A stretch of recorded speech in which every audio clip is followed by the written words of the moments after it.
morning, afternoon, evening, and even a big hello to my fellow insomniac Americans. Pardon my videos, they may be a little, I'm new to this. Hey, I hope it gets better as I go, because I'm going to put out a series of videos for you. Just want to introduce myself. My name is Michael Ray. I am 51 years old and I am a Navy veteran. I served 4 years in the U.S. Navy aboard the USS Nassau. I even got some souvenirs from my time in the service. See if I can get that to focus for you. Nope. I got a little block of ribbons and a couple of hats. And that's what I got from serving my country. But we'll talk more about these later. Today, I just wanted to introduce myself and gauge interest in an experiment. The experiment was kind of inspired by a trip that I recently went on. I went through Washington, D.C., and we stopped at a lot of the historic things around our nation's capital. Went to one of the things that really struck me, I went to the Jefferson Memorial, and this was what was around the top of the dome.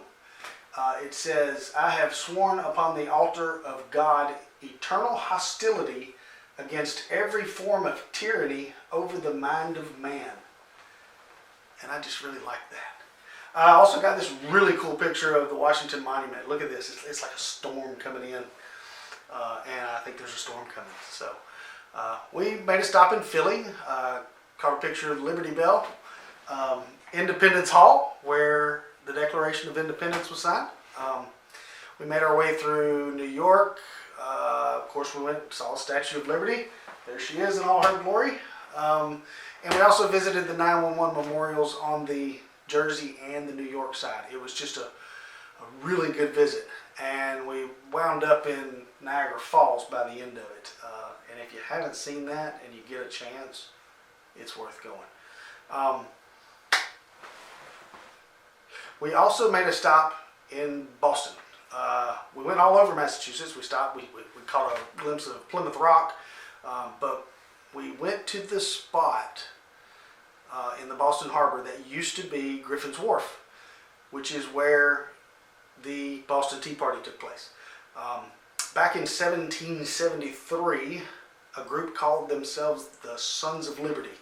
They were organized by John Hancock. They involved other patriots like Samuel Adams, Paul Revere, Patrick Henry was involved, Benedict Arnold, before he became the traitor.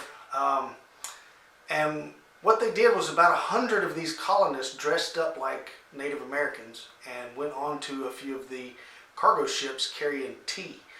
At that time, the king was imposing a really ridiculous tax on the tea, and the colonists were just fed up with it. It wasn't just the tea.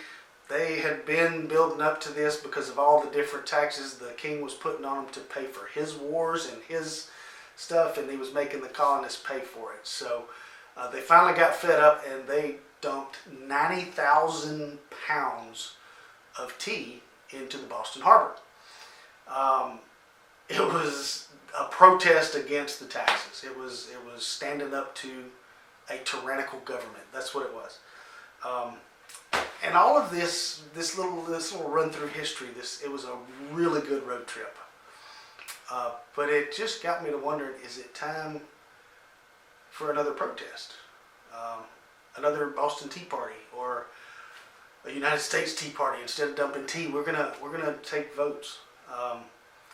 That's kind of what this is going to be about. I have a whole series of videos.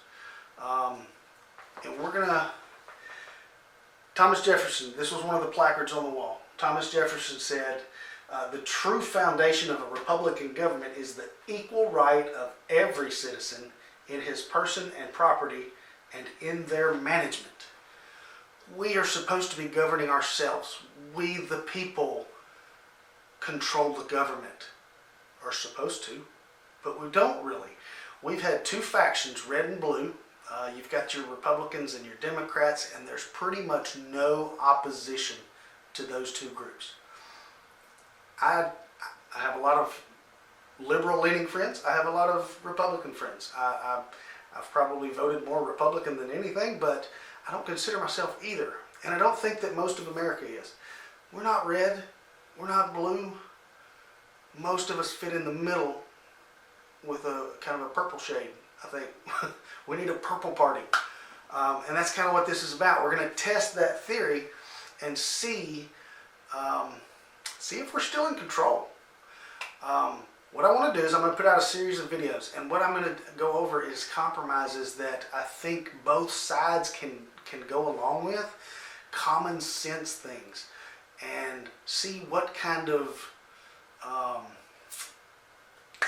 interest we can get in forming a strong third party that can because here's the thing, the Republicans, they don't care about you. The Democrats don't care about you. It's time to stop picking the lesser of two evils. Joe Biden was not a good choice for president. Neither was Donald Trump. And most of the people that voted for Joe Biden didn't vote for him. They voted against Donald Trump.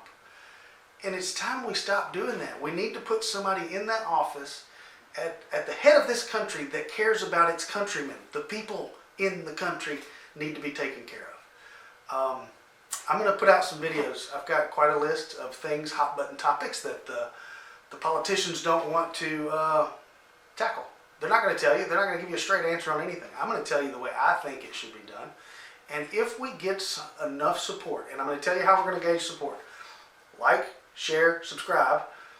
Share, okay? Like and subscribe because it's going to help with the algorithms. It's going to get it out there organically. But share. The likes and subscriptions are great, and that's how I'm going to gauge the interest in this. But share. If one of you shares with two people and those two share with two more and two more and two more, it's going to get big.